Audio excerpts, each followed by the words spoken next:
Para empezar, yo diría que en Brasil no tenemos una ejecución de una pena de muerte desde el siglo XIX, desde el año 1876. Aún teníamos un régimen de esclavitud y el último ejecutado fue un esclavo de nombre Francisco en la ciudad del nordeste de Brasil, de nombre Pilar. Es decir, yo aquí no hablo como un estudioso de la pena de muerte en Brasil porque seguramente no es un gran problema. El problema en Brasil no está en la pena de muerte, está en la muerte sin pena. Hemos tenido dos dictaduras en el siglo XX, una de los años 32 a 45 y una otra de 64 a 85. En las dos dictaduras ha sido restaurada la pena de muerte, pero no hemos tenido una única ejecución. Como todas las dictaduras, la violencia era institucionalizada. No se necesitaba una pena de muerte. Simplemente se ejecutaban la gente que hacía oposición al gobierno. El caso de la primera dictadura, de la dictadura Vargas, se puede tener en cuenta el caso más notorio, que fue de la mujer del líder comunista que fue detenido en una cárcel por más de 10 años y que era una judía comunista alemana y que fue entregue en un navío, en un barco nazista, para que fuera ejecutada en un campo de concentración de Alemania. No se utilizó la pena de muerte, pero el resultado fue la pena de muerte, la muerte de esta mujer. Y fue paradoxalmente una situación muy compleja porque ha intervenido en el caso el Supremo Tribunal Federal de Brasil, que ha dicho que no tenía ningún problema en entregar la mujer de un brasileño para la ejecución de los nazis. Lo mismo ha ocurrido en la dictadura de 64. No por otra razón, cuando se tiene la restauración democrática, la Constitución brasileña, con todas las letras, habla que no habrá penas crueles de banimiento, de trabajos forzados y de carácter perpetuo, como también no se tiene la pena de muerte, salvo en casos de guerra declarada. Mismo en la Segunda Guerra, cuando hemos tenido dos casos de pena de muerte, no hemos tenido la ejecución de la pena de muerte. Hubo una conmutación después del final de la guerra. El problema en Brasil es otro. A pesar de que hemos ratificado la Convención Interamericana de Derechos Humanos en el año 92, que tiene dispositivos también que nos permiten especialmente tratos crueles o penas inhumanas o degradantes, continuamos a tener una práctica de violencia en las calles, de violencia policial y también de violencia dentro de las cárceles. Y la cuestión es, ¿por qué?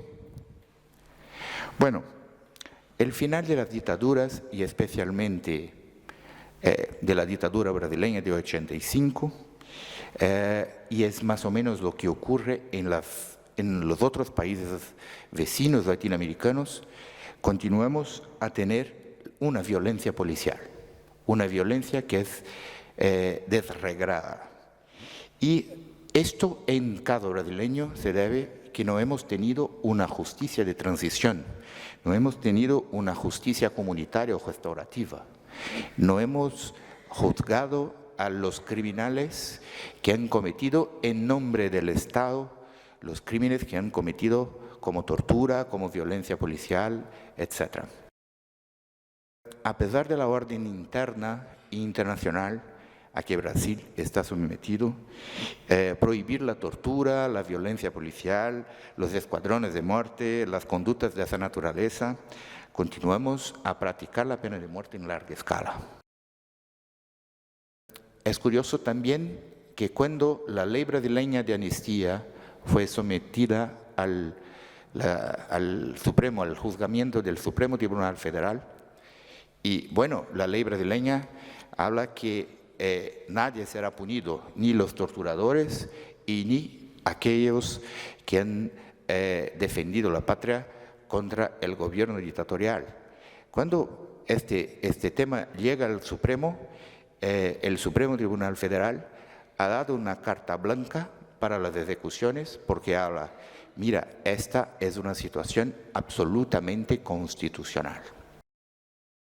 El efecto conjunto de este legado de autoritarismo y el hábito arraigado de las corporaciones policiales en no cumplir la ley acaban por perpetuar prácticas antiguas de violencia institucionalizadas. Mismo después del retorno democrático, las agencias policiales actúan como si fueran guardias de fronteras, protegiendo las élites de los pobres. A pesar de los campos legales, a pesar de la orden internacional, ellos continúan a ser vistos como clases consideradas peligrosas. Unos datos pueden esclarecer la situación. Por ejemplo, la policía de África del Sur fue responsable por 2,58% de homicidios en su país. A cada 100 muertes, 2,58 son causadas por la policía. La policía de los Estados Unidos fue responsable por 2,62%. La policía de Río de Janeiro por 19,89% de las muertes en la provincia de Río. Es decir, a cada 5 personas que son muertas, una es muerta por la policía.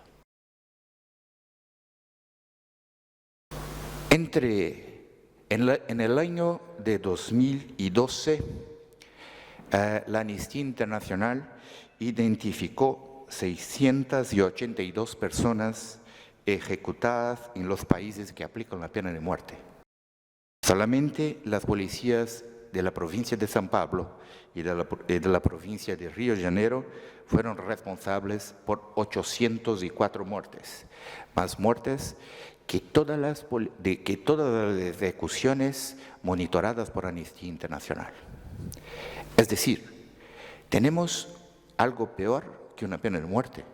Tenemos una muerte sin pena, un trato absolutamente desregrado por todas las fuerzas policiales, las corporaciones policiales de Brasil. Me decía alguien en el almuerzo que ha visto aquí en la televisión de España una escena de la policía de Río de Janeiro en un caso de tráfico de drogas, que estaba un policial en un helicóptero y con una ametralladora empezó a ametrallar el traficante. Y después descendieron los policiales y removieron el cuerpo como si nada hubiera ocurrido. Esto puede dar un cuadro de la situación, pero la situación es aún peor, porque la muerte tiene color. En Río de Janeiro, por ejemplo, los negros son 11,1% de la población y representan 32,4% de los muertos por la policía. Es decir, 3 veces más do que su representación estadística. Al contrario, evidentemente, en el caso de los blancos, que representan 54,8% de la población, los muertos de la policía llegan solamente al 27,8%. Por tanto, una subrepresentación de la muerte de los blancos. Estos casos, claro, llegaron a Comisión Interamericana de Derechos Humanos. De los 68 casos que fueron sometidos a la comisión versando sobre temas diversos, desde cuestiones de seguridad social, retraso de decisiones judiciales, deficiencia en el sistema de sanidad pública, casos envolviendo indígenas. 31 casos, casi 50%, son de violencia policial, ejecuciones sumarias y prácticas de tortura dentro de establecimientos penales. De los 9 casos sometidos a la Corte Interamericana de Derechos Humanos, 6 tienen alguna relación con violencia policial o tortura. Antes del final de la dictadura, el caso Gómez Lund. Los otros 5 casos posteriores, como el caso Noguera de Carvalho y otros, una ejecución de un abogado oposicionista, el caso de la Unidad de Internación Socioeducativa, una cárcel para jóvenes, el caso de la cárcel Oso Blanco con respecto a Brasil que causó 34 muertos, el caso de las personas privadas de libertad en la penitenciaria Sebastián Martín Silveira, y por fin el caso de niños y adolescentes privados de libertad en el complejo de Tatuapé, en la FEBEM, en la ciudad de São Paulo. Es decir, cambiar la ley, cambiar la Constitución no ha determinado el cambio de la mentalidad de la gente. Voy a contar un caso para concluir, un caso que yo tuve cuando era presidente del Consejo Nacional de Política Criminal y Penitenciaria. Un caso que me tocó particularmente por la situación. Era un caso de una joven de 16 años acusada de un hurto no consumado en un pequeño pueblo de la ciudad de Abaetetuba, el norte de Brasil, en el estado de Pará. Un pueblo pequeño que tenía solamente una cárcel para hombres. Y una joven de 16 años fue detenida por un hurto no consumado y fue dejada dentro de la cárcel, junto con los hombres. La jefe de la comisaría era una mujer. La fiscal era una mujer. La jueza de derecho era una mujer y la gobernadora era una mujer. Cuando la jefe, la encargada de la comisaría, envía un documento para la jueza diciendo que no sabía lo que hacer con la joven porque no tenía espacio para detenerla,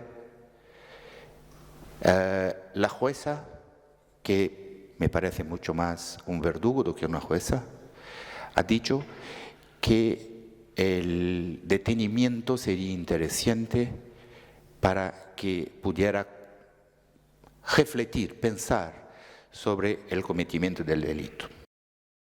Ella pensó por 28 días. Durante 28 días fue violada por todos los 30 internos. Al final de este periodo, un interno tiene su libertad. Y este interno, que fue el único que no había violado a la chica, ha denunciado el hecho para periodistas. Y solo entonces ella fue libertada. En aquel momento yo pedía la punición de la jueza, porque la jueza era la garantidora de la inocurrencia del resultado que ocurrió. Es decir, ella tenía una obligación de impedir la ocurrencia de los crímenes que se perpetuaron por un mes. Infelizmente, no fue condenada por la justicia brasileña. Este caso no ha salido de Brasil, a pesar de la jueza ter sido procesada y, bueno, de todos los responsables tener sido punidos, incluso la gobernadora que no fue reconducida a su cargo. Para concluir, me gustaría decir que el caso de Abaetetuba me habla una cosa, que no hay solamente que cambiar las leyes, pero cambiar el pensamiento de la gente.